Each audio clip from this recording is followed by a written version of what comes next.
Jana Jaya Yasoda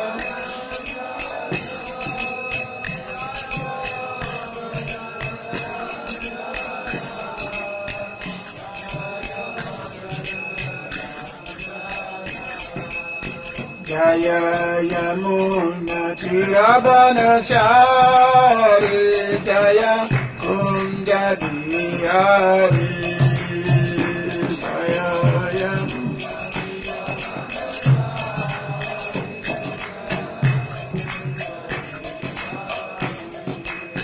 Jaya Yamuna Chirabanachari Jaya Kunda Diyari Jaya Yamuna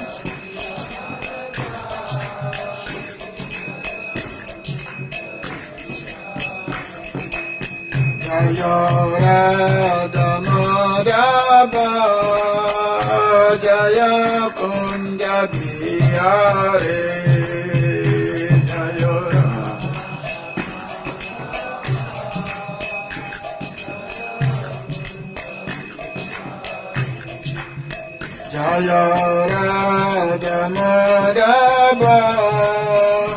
Jaya Kunda Diyari Jaya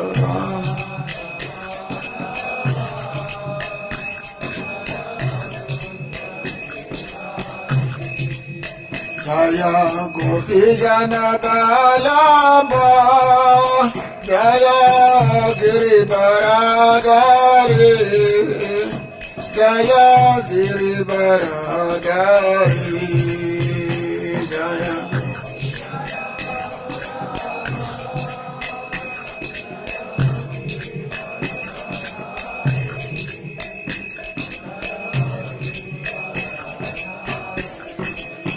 Jaya Gopijana Balarāma Jaya Giribaradari Jaya Giribaradari Jaya Gopijana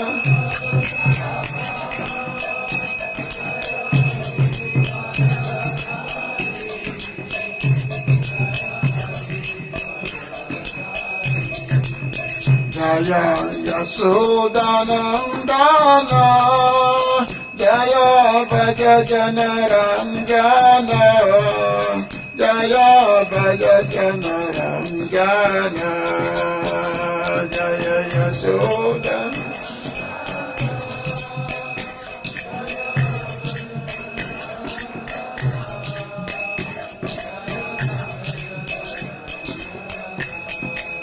Jaya Yasodanandana Jaya Brajajana Ranjana Jaya Brajajana Ranjana Jaya Yasodanandana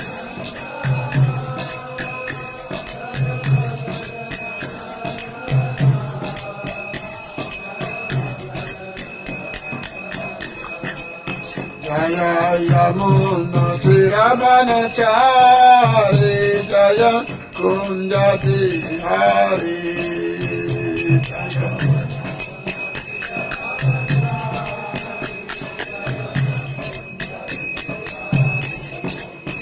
Jaya Yamuna Chirabanachari Jaya Kunda Diyari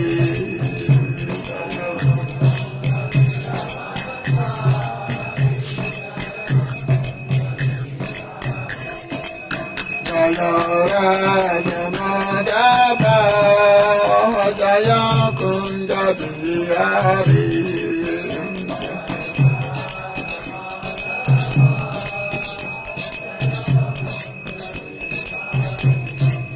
Hare Kṛṣṇa Kṛṣṇa Kṛṣṇa Hare Hare Rāma Rāma Rāma Hare Hare Hare Krishna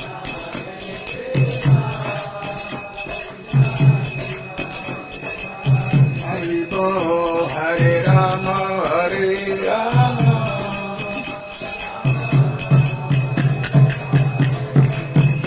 Hare Krishna, Krishna Krishna, Hare Hare, Hare Rama, Rama Rama, Hare Hare.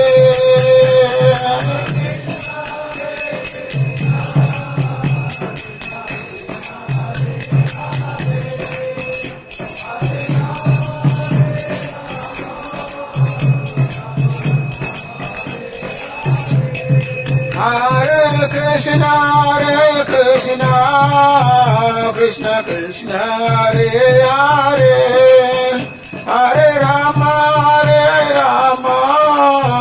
Rama Rama, Hare Hare.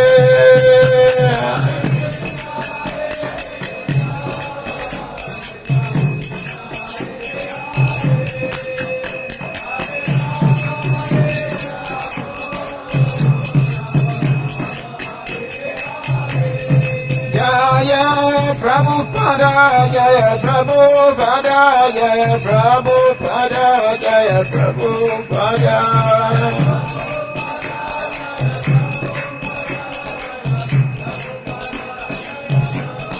Jaya Prabhupada, Jaya Prabhupada, Jaya Prabhupada, Jaya Prabhupada.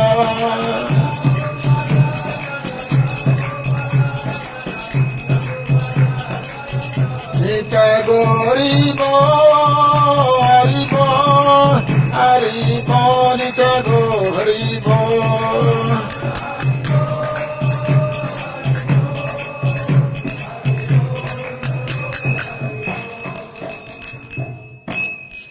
Dayam Shilpa Paramahansa Parivraja-Kacharya Sutra Srimad A.C. Bhaktivedanta Swami Srila Prabhupada ki.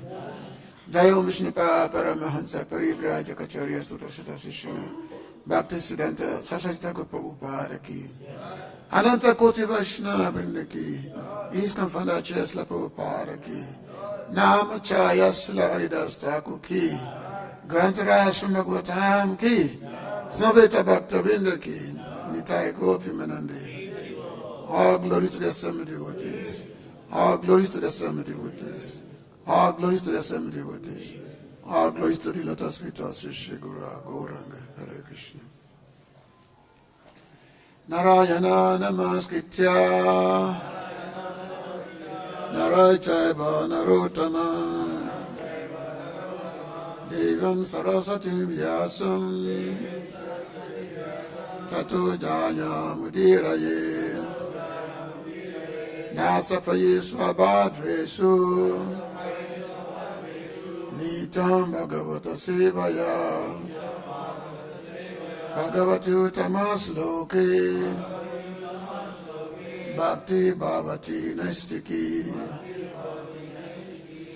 Vede Ramani Chaiva Purane Bharati Tata Doadyan Chamadi Chai Hari Savata Giyate Mukam Karati Vachalam Pangulang Gri Yakipata Ham Vande Sri Guru Dinatarine Paramananda Madhava Dharma Prajitu Katabota Paramoni Masam Satan Vedan Vastavam Atavastam Tavataya Mulana Shima Bhagavate Mahamani Kritinki Vai Paraishvara Sadhyordi Avarudra Tekritvidita Kṛṣṇa Yasava Yashamana Yan Krishna Paramapurushe Bhaktu Tapade Punsasuka Moha Payapaha Gurave Gurachandvaya Radhikata Dalaye Krishna Ya Krishna Bhaktaya Tabhaktayo Namo Nama Agyana Tibindasya Ganan Ganan Salakaya Chakshasumritaye Natasmasya Gurave Namaha Namamo Viṣṇu Padaya Krishna Pristaya Bhutale Srimate Bhaktivedanta Swamiti Namine Namaste Saraswati Deve Gauravani Pracharine Nirvisesa Sunyavadi Pasachari Satayane Krishna Ya Vasudeva Ya Devaki Nandana Yacha Nanda Gopa Kumaraya Govindaya Namo Nama Vasudeva Sutan Devan Kansacha Nuramadana Devaki Paramananda Krishna Vande Jaga Guru Sri Krishna Chaitanya Prabhu Nityananda Sri Advaita Gadadhara Sivasari Go Bhaktavinda Hare Krishna Krishna Krishna Hare Hare Hare Rama, Hare Rama, Rama Rama, Hare Hare. Om Namo Bhagavate Vasudevaya. Om Namo Bhagavate Vasudevaya. Om Namo Bhagavate Vasudevaya. So I welcome everyone for being here this morning, and also those who are watching from Vrindavan TV. This is Vrindavan Dham, and I wish everyone Happy New Year in advance. Tomorrow is the last day of the 2023, so we have to make a resolution tomorrow night for the New Year resolution, which means what do we hope to accomplish next year? So, and of course, we know that the people, they made a resolution, by the 2nd January, they forget it. The devotees make resolution, the resolution devotees make is to be more absorbed in Krishna consciousness. So that is everyday resolution, not just one day and the next day you forget it. So we are reading from Canto 10 of Srimad Bhagavatam, chapter 50.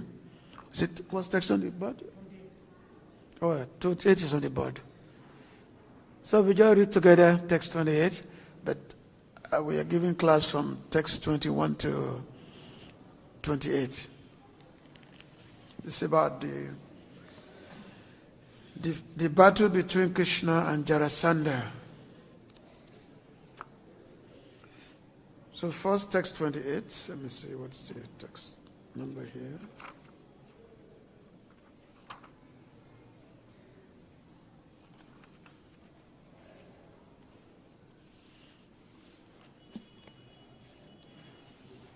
So you can put it there. It's not on the board? Huh? I know, but I thought everybody's going to chant along. Okay.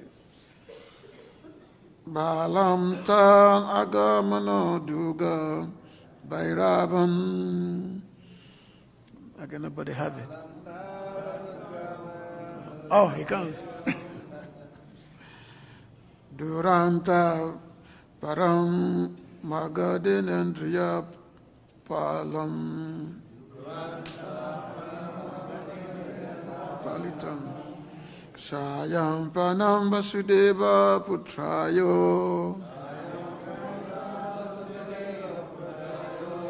vrikiditam tajagad disayo param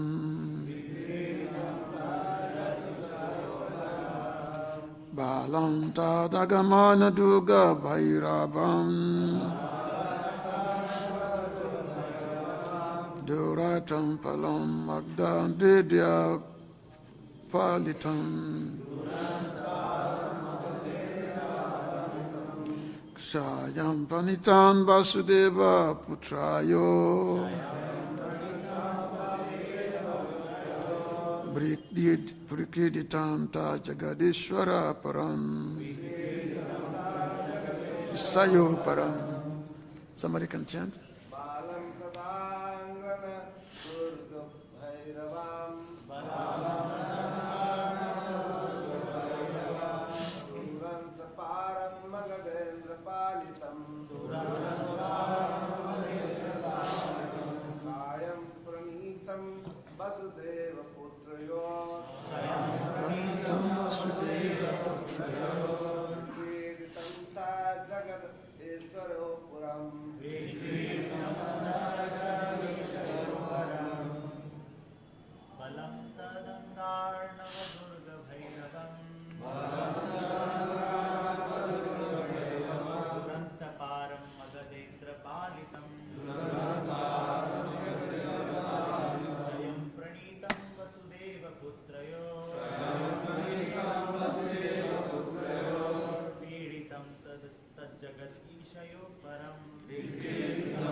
Mataji's?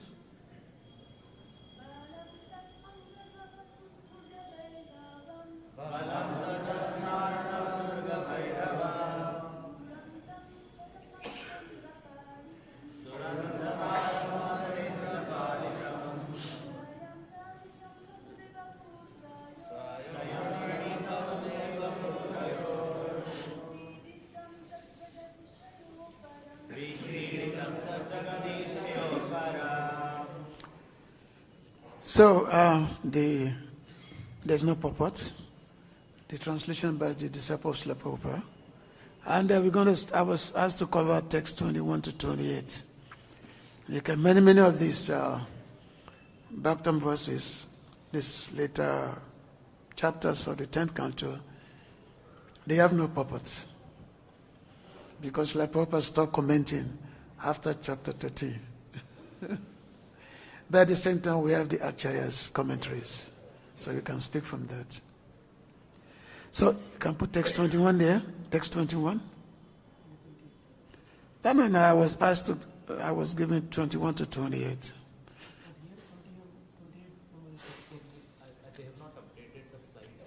Oh, they did not update the slide.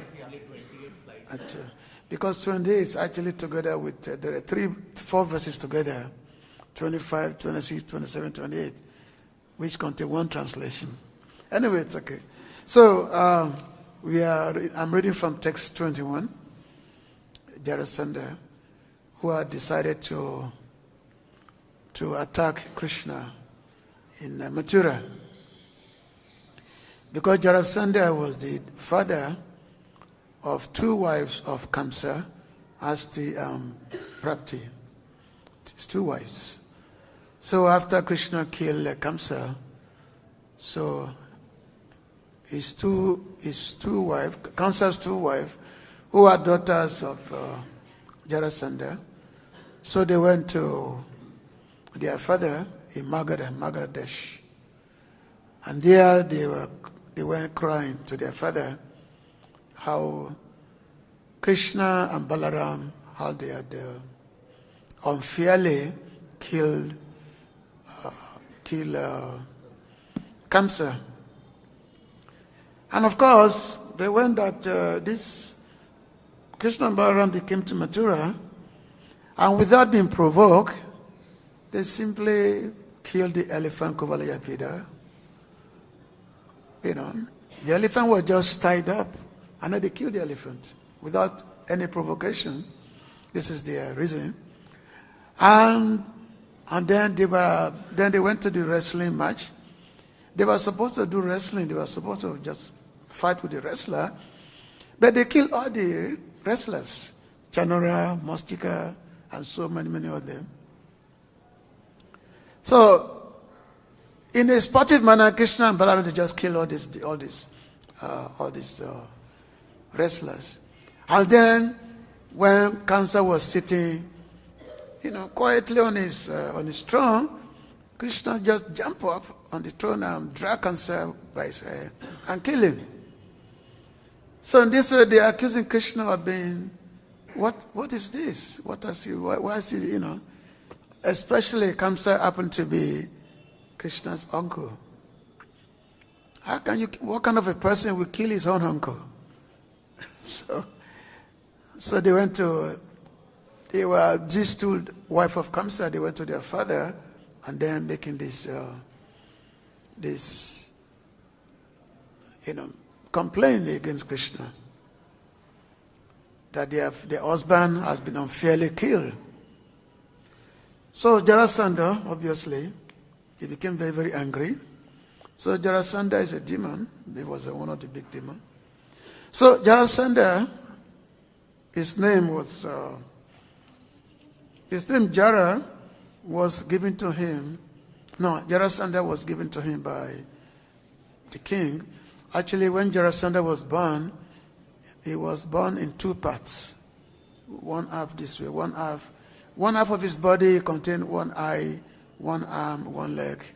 Just, he was split in half. So, after he was born, because he was born by 2 women, so the king that time, he said, "What is this?" So he threw the baby, he threw the two parts, he threw them away into the jungle, into the forest. And then there was this demoness, her name was Jara. She was walking in the forest, and then she saw these two parts of baby, two parts.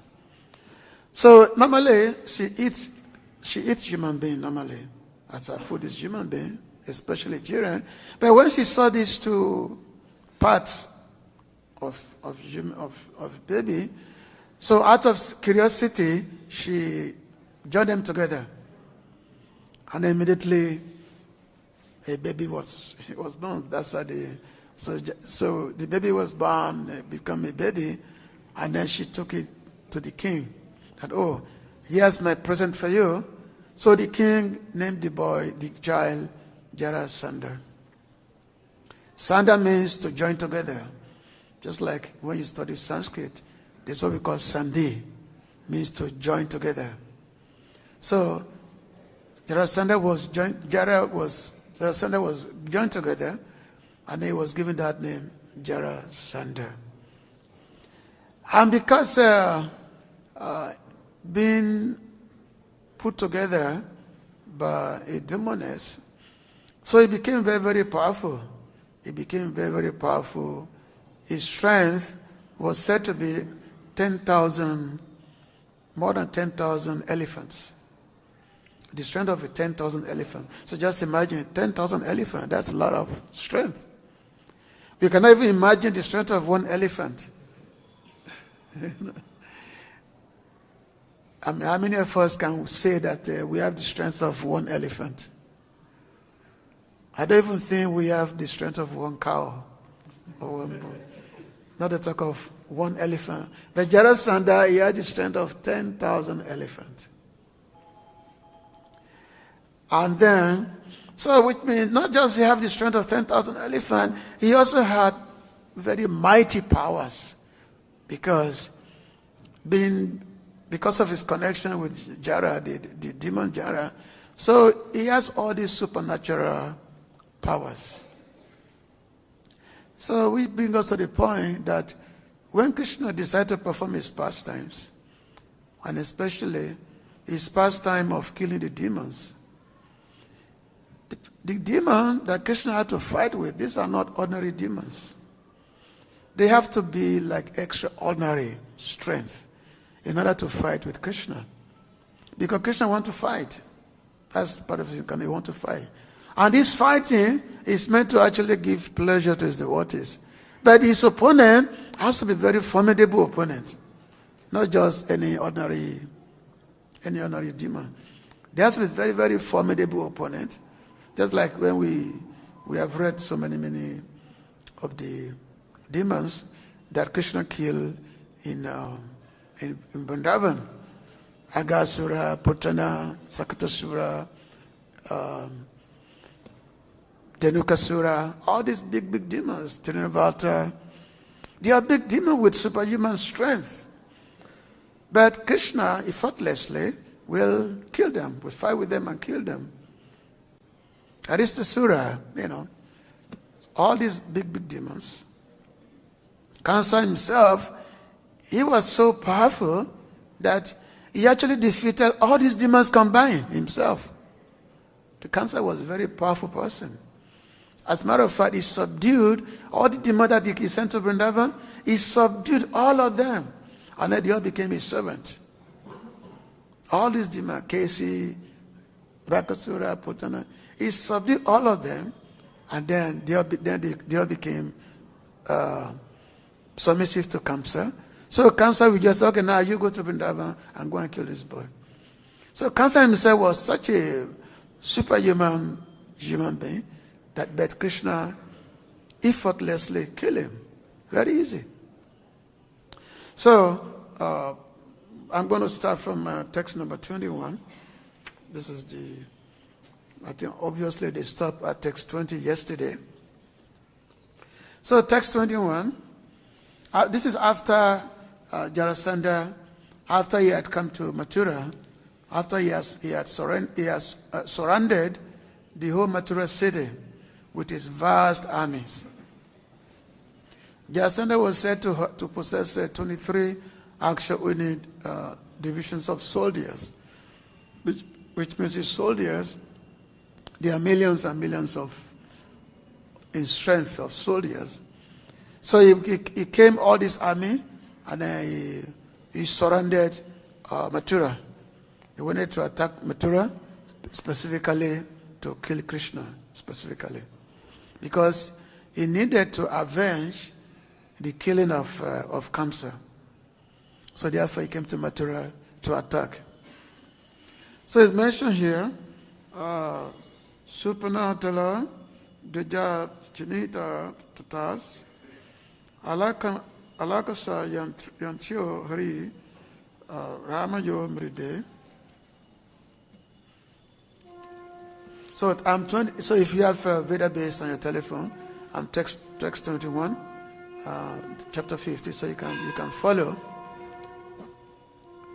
Striyaḥ, purāṭṭālaka-harmya-gopuraṁ, samāśritāḥ, sammumuhuḥ, śucārditaḥ. Glass. The woman stood in the watchtowers, palaces, and high gates of the city. When they could no longer see Kṛṣṇa's and Balarāma's chariots, identified by banners marked with the emblems of Garuḍa and a palm tree, they were struck with grief and fainted. So mentioned in the short purport that the women are specifically mentioned here because of their extraordinary attachment to Lord Kṛṣṇa and Lord Balarāma. So the women of Mathura, because of Kṛṣṇa's beauty and everything, so they are very, very much attracted to Kṛṣṇa. They always relish in Kṛṣṇa's beauty. And somehow when Kṛṣṇa went outside the city to defend the Mathura city, so that time it was said that all the women, they all got on top of the palaces, high-rise buildings, multi-story buildings, just to look at Kṛṣṇa and Balarāma. But after Kṛṣṇa and Balarāma, after they were involved in a battle, so they could no longer see Kṛṣṇa and Balarāma. So because of no longer see Kṛṣṇa and Balarāma, so they become very much perturbed. They become very, very much grief-stricken that Kṛṣṇa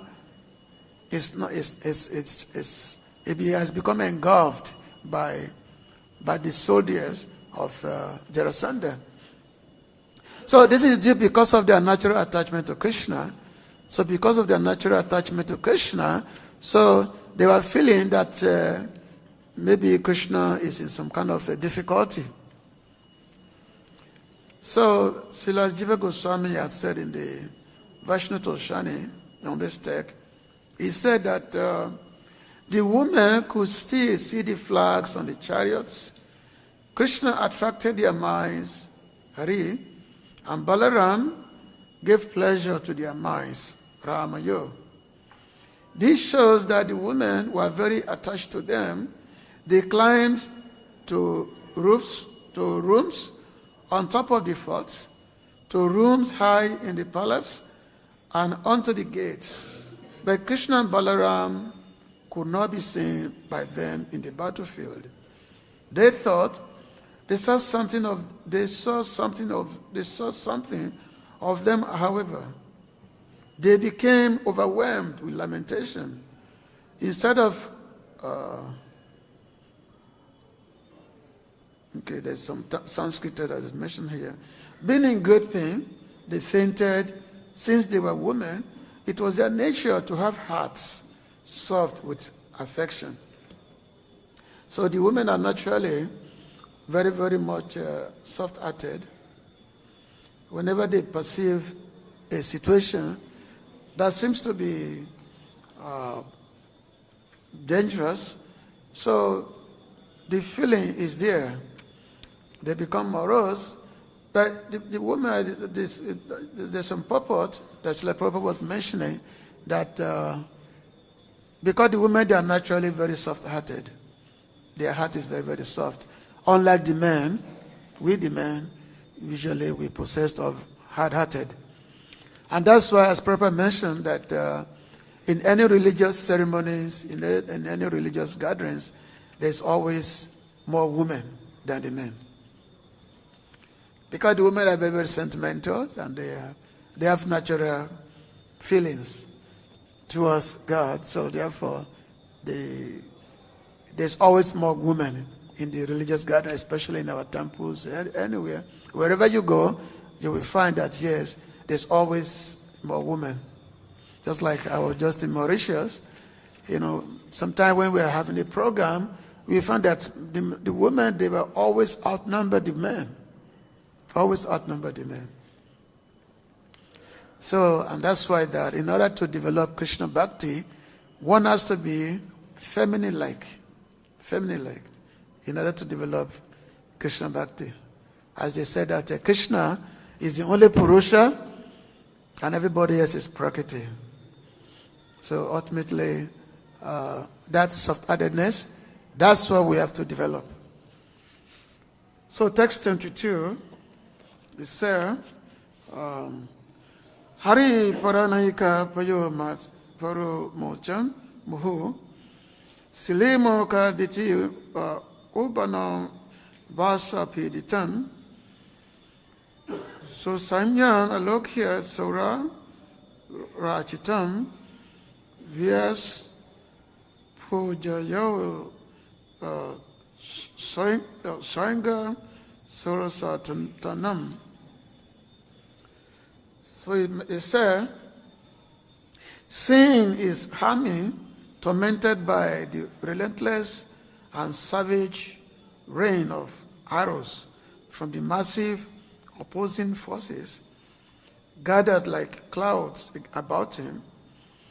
Lord Hari twanged his excellent bow, saringa, which both gods and demons worship. So Krishna is his arrow, is called saringa. That's the name of his arrow. So Krishna was surrounded by millions and billions of soldiers, millions and millions of army. When Kṛṣṇa and Balarāma, when they went to battle against Jarasandha, they did not assemble any mighty army. They just went by themselves. They did not go with any mighty army. So Krishna was in the middle of the battle, and he was surrounded by millions and millions of enemy, the Jarasandha soldier. So and then he was shooting his arrows. And this shooting of arrow was said because the arrow is like, it was coming like rain and killing whereby so many men who are being killed. He was shooting like arrow. So it was mentioned that even though that Krishna, it's not that when he was shooting his arrow, the arrow became many. It was mentioned in the commentary that Krishna was always shooting one arrow each, one after the other. But he was so fast that he was able to, one by one, he was able to, to kill each of the soldiers. He was shooting arrows one by one to each of the soldiers, but he was so fast. Like this fastness, it cannot be estimated.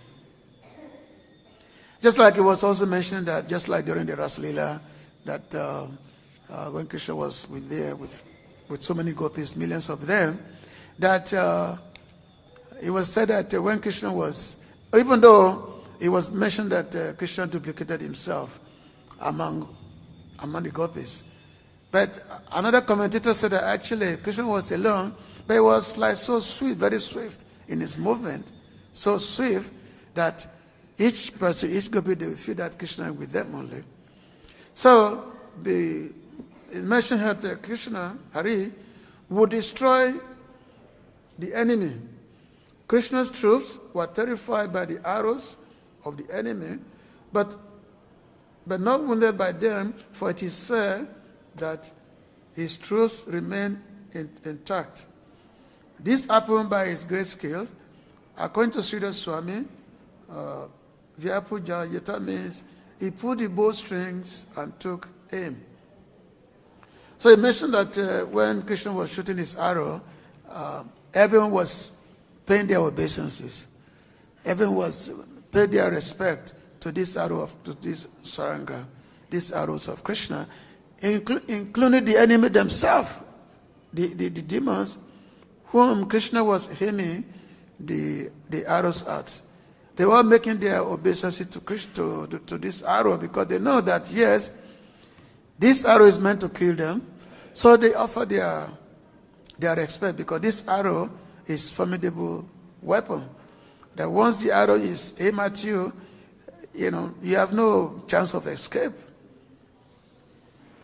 So text number 23 is Grinam Nisagnan Ata Sandado Charan Bhikshya Monchan Sita Bana Pugan Nignam Ratan Kunjara Vajipatim Nirantaram Yadve Alatu Chakran.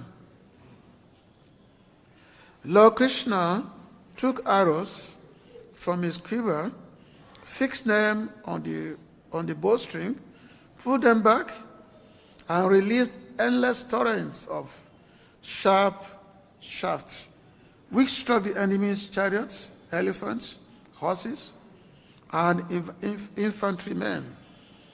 The Lord, shooting his arrows, resembled a blazing circle of fire. So this is self-explanatory. There's no comment. That Krishna is shooting his arrow, and just like a blazing fire. And this Sulajiva Goswami said, hear what amazing event happened next. Immediately, he took arrows from his quiver. The arrows struck not only the chariots, but everything attached to the chariots.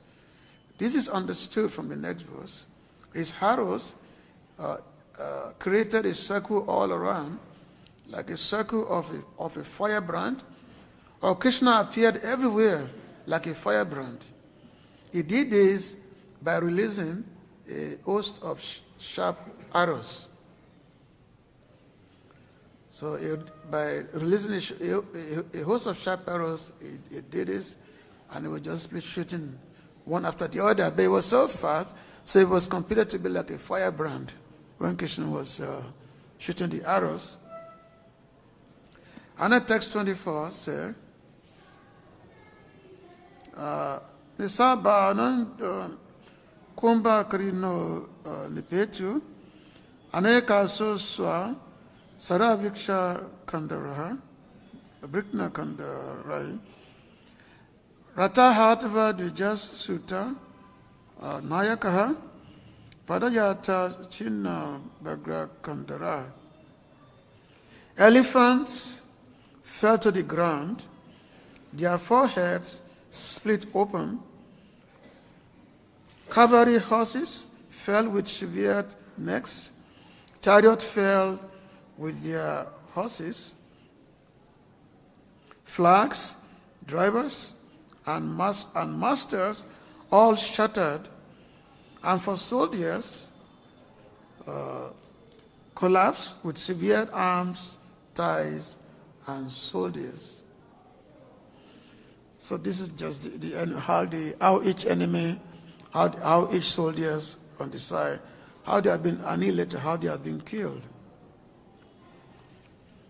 And then there's text 25 to 28, which we already chanted. So this is there are 4 verses which are grouped together.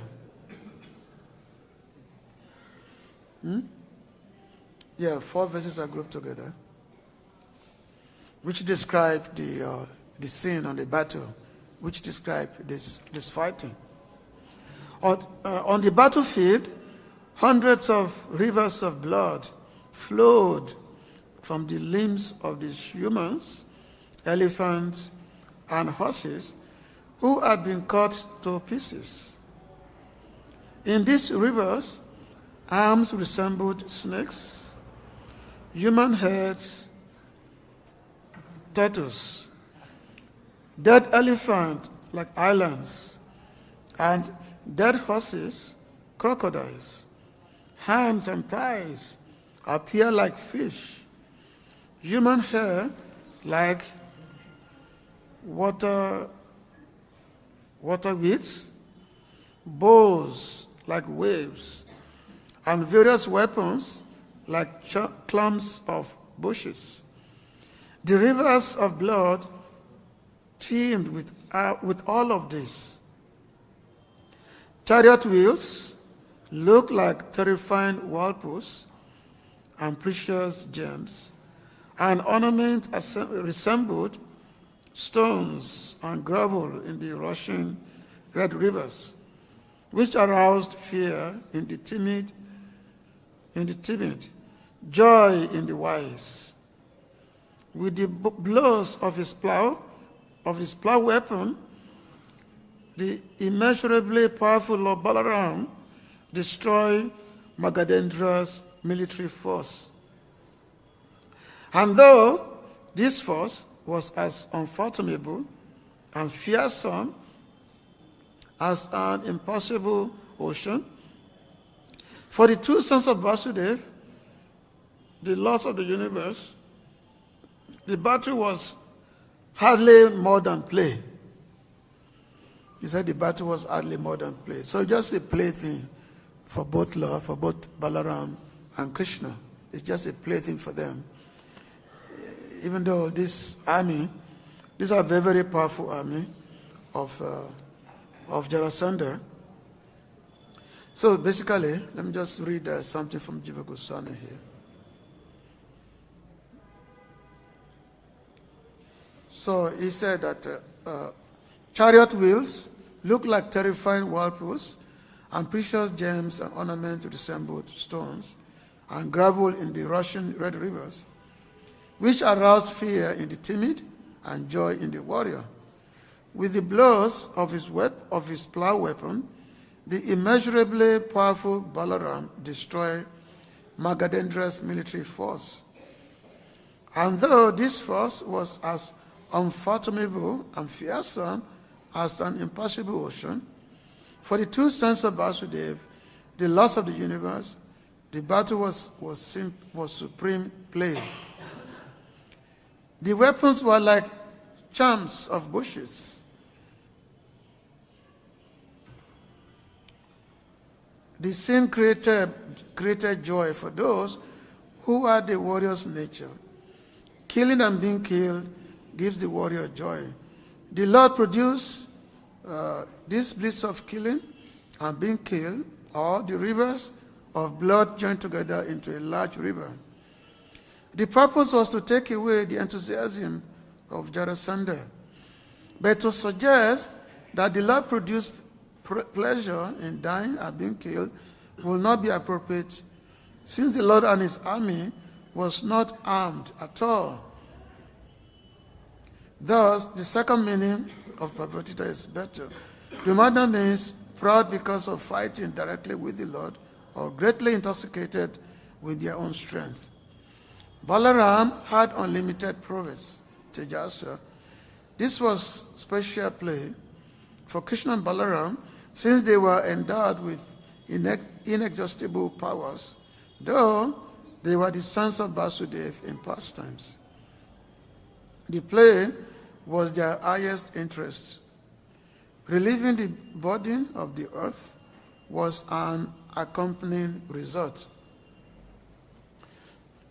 So there's been some commentator that the Lord, even though he appeared like a human being to perform these various pastimes, but even though he appeared like a human being, but still is always the Supreme Lord.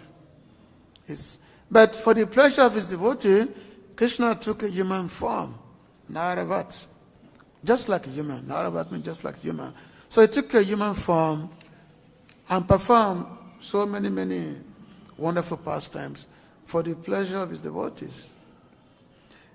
Because the act of killing demons and other things is not a big deal for the Lord to perform. It's not a big deal. Just like we mentioned at the end of this text, that this battle was just play, supreme play. So Kṛṣṇa, he actually had fun in doing all these things, this fighting and killing the demons. Kṛṣṇa had fun in doing them, but at the same time, this gives great joy to the devotees. When they see the Lord performing all these pastimes, the devotees derive very great pleasure.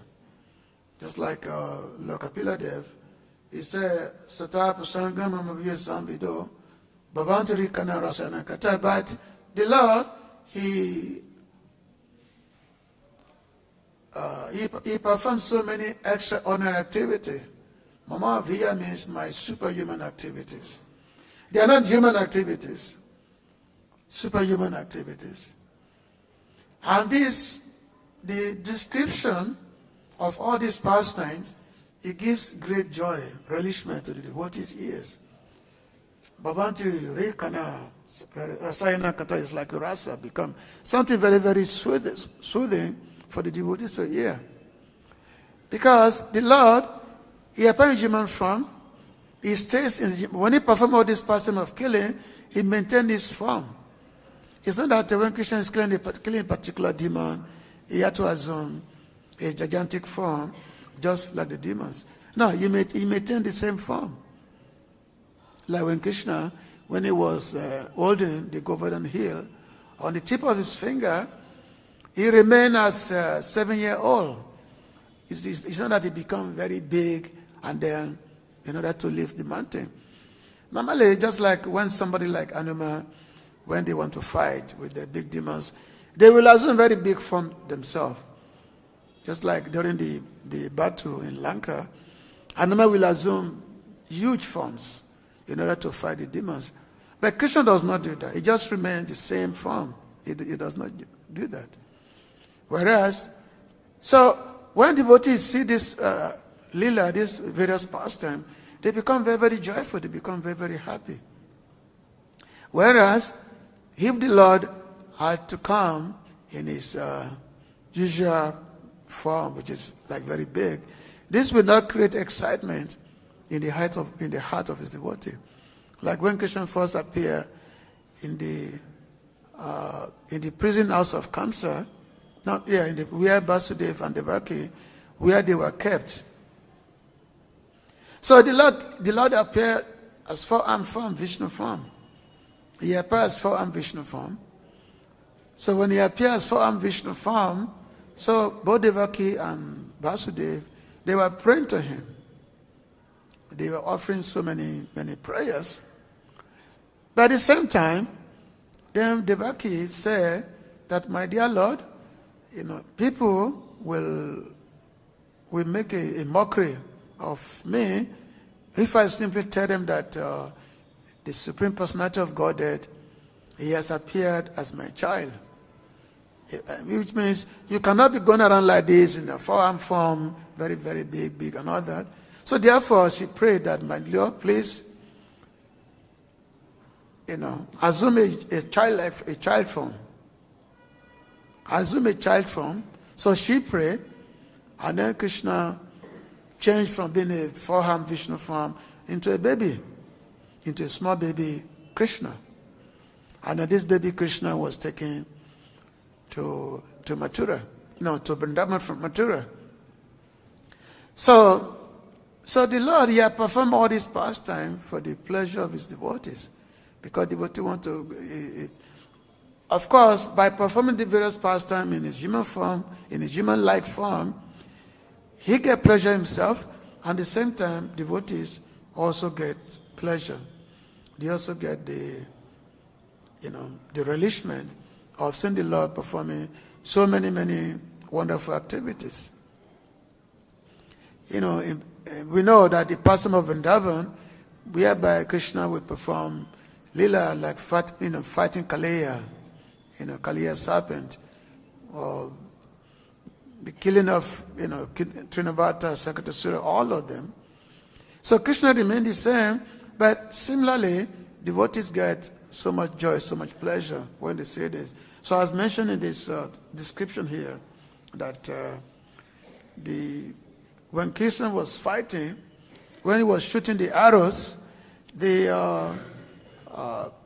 created fear in the hearts of the soldiers. He created fear in them because this arrow is coming swiftly at them. But at the same time, he gives so much joy to the wise. He gives so much joy to the devotees. So, and that's how devotees, they're able to discuss among themselves Bhagavad Gita. So Bhagavad Gita is simply the recitation of the Lord's pastimes. By hearing the pastimes of the Lord, Bhagavad Gita, which are not ordinary activities. So devotees get great joy, and then what it says is apavagatmani, which means they get relief from the miseries of materialistic existence. Apavagatmani. They get released from the miseries of material life, and then Stradarati Bhakti Anukramishyati, then they develop bhakti unto the Lord.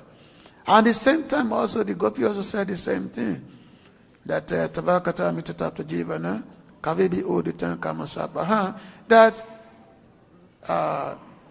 the talking of your Lila, the Gopi, they were praying, they actually singing to Krishna in the forest, that your Lila, your pastimes which you are creating, is the life of all living entities. Is the life of everyone. And he said, Kavi, said, by the sages, they have said that hearing all these pastimes is the way by which one can be relieved of all sinful reactions. Just by hearing Krishna Katha. So actually you can see, when devotees sit in the Bhagavatam class or any Bhagavad recitation, you can see that they become free, they are relieved from any kinds of materialistic tribulations. They become relieved from that. So therefore, if we want to become happy, if we want to become blissful, then we should simply absorb ourselves in hearing about Katha of Krishna, Bhagavad Katha. Then we become very, very blissful and hearing. So these activities, these are the ordinary activities. These are superhuman activities. But the Lord does it in His human form. It is Naravad Lila, in order to create happiness for His devotees. Because the Krishna does not necessarily have to come as God. He doesn't have to come necessarily to come and fight the demons. The Supreme Lord, the Supreme Personality of Godhead, by His various energies, all kind of the demonic elements can be neutralized. After all, creation, maintenance, destruction are all been done by His will. By His will, He's doing creation, He's doing maintenance and destroying. By His will, the Lord is in his Viṣṇu, in my Viṣṇu form, when He breathes out, so many universes are coming out of His body. And when He breathes in, the same universes, they again enter His body. So what is the so-called killing of the demons? It's not an effort. But the Lord assumed the human form and performed the pastimes of this killing of the demons, so that the devotees, they get pleasure after the description of that. They get pleasure out of such descriptions. So this is what is being described here. So the killing of Jarasandha is going to be, actually, no, the Lord is not going to kill him, because the Lord, He has a different purpose in mind. But because Jarasandha, he had so many armies, 23 alakṣayantyo divisions, which are millions and millions of them. And because his mission was to eradicate the demonic element and to establish the religious principles, so the Lord, He will not kill Jarasandha. He will simply, and he's going to be defeated at 17 different times.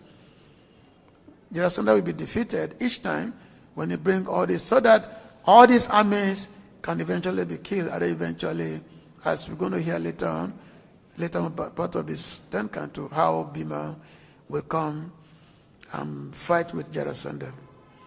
So, I'm going to stop here. If there's any comment, question, you can please go ahead. I think it's a very simple narration of Krishna coming to fight Jarasandha. Jarasandha went to attack Mathura city. So Krishna has to come and battle with Jarasandha, and then this will lead to the establishment of the city of Dwarka. Okay? Is any? Yeah. How Krishna was able to fight with so many people are surrounding the whole Mathura, unless he spent himself in many paths, how he was fighting? Well, as commented by the Acharya, that Krishna did not expand himself. He was so swift. He was shooting the arrow just like dum, dum, dum, dum, like a fire blaze. And he was shooting the arrows so fast. It's not that he expanded himself into many, many Krishnas and shooting the arrow, but it was that he was so fast in it. Like he just going, like that. It was so fast. That's how it's the way to describe. He can do anything. He's the Supreme Lord. He can do anything. Whatever is impossible is possible for the Lord. What's the cartoon? What is possible to be? He can do what is impossible to be done, and what he can do is totally beyond our imagination. We cannot even imagine it. And how can someone just be in the battlefield and be shooting the arrow one at a time to millions and millions of soldiers? Anything is possible for him to do. Anything is possible for him. And we cannot second guess that. Oh, how is that possible? It's God. Everything possible for God.